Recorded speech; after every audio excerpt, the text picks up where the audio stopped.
Isang magandang araw sa atin ulit mga kadogo, no?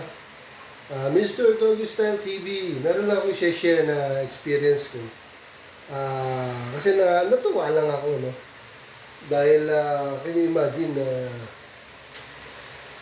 kasi kami ni Mrs. Mayley kaming magpaganda ng aming bahay, ano? Kahit sa mga sino, diba? Maliliit na bagay, bibili kami. Kahit walang pambili, nag-iipunan. So, yan, bigyan yan. Si Mrs. ang may idea niya, no? Tapos hindi yun, di okay na. Nailagay ko na lahat-lahat. Maya-maya, nung gabi, sabi niya sa akin, "Bo, meron pa akong nabili." Hindi ko, ano yan? Wala naman ako nakita kasi kami magkasama namili. Wala naman ako nakita ang binili mo, ah. Tinuro niya sa akin. Natawa ako, alam niya kung ano yung mga katogo. Tingnan niyo. Ayan, napaka-linis ng aking bahay. Ito yung bigay ni Clara dito, ano? Ayan, bigay niya rin yan. Ito, bili ni Mrs. to. So, ito, dito ako natawa sa binili ni Mrs. Alam niyo kung ano? Ayun.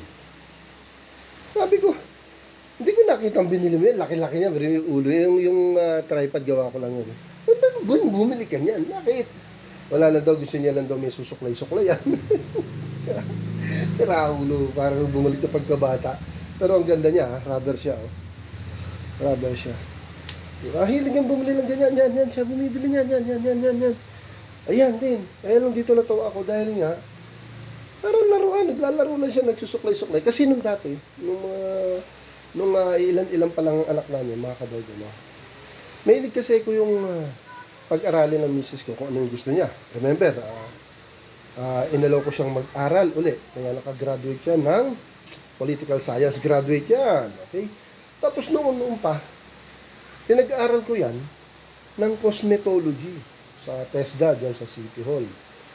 So, gano'n na kayo. Mahilig ako sa gano'n. Pag nakita ko interesado siya, patayin ko, gusto mo. Gusto niya. Pinag-aaral ko. Pero kahit na nag-aaral yan, mga kadogo, hindi ko naman pinapagamit sa kanya yung profession niya ngayon. Gusto ko lang, marami siyang alam at malibang siya.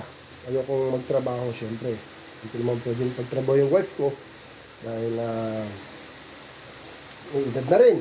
So, hindi naman kailangan. At nakakaraos naman kami kahit na kami hindi ganun kayaman. So, ayokong mahirapan si Mrs. In short, mga kadogo, tuwang-tuwa ako kasi para siyang bata, nagbalik sa bata, suklay na suklay yan. Kagabi, bago ako umakyat, ito makwento ko lang.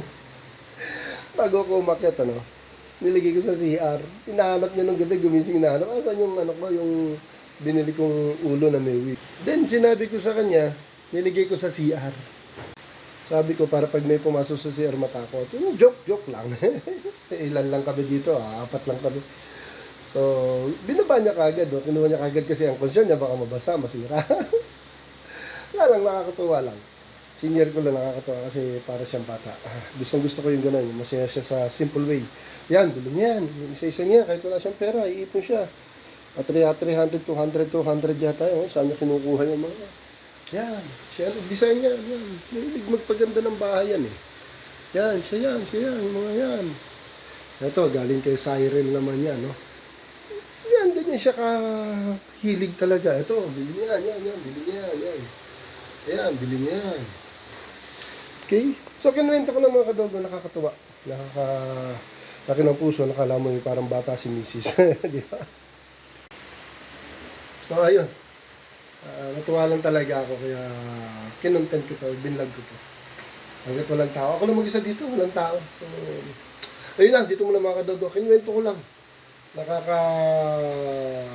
Nakakasaya ng puso pag nakikita kong gano'n ng wife ko, para siyang bata. Okay, dito muna mga kadogo. Ako'y may gagawin sa garden sa labas. Magtitrim ako ng mga halaman. See you next time, and thanks for watching. Lagi po kayong manonood ng mga vlog natin. Pinipilit kong mag-update tayo lagi at magdagdag ng mga vlog. Laging magbablog. Salamat sa inyong lahat, sa inyong mga kaibigan ko, nakasubscribe, at yung mga hindi pa mag-subscribe po tayo. Thank you. Thank you for watching.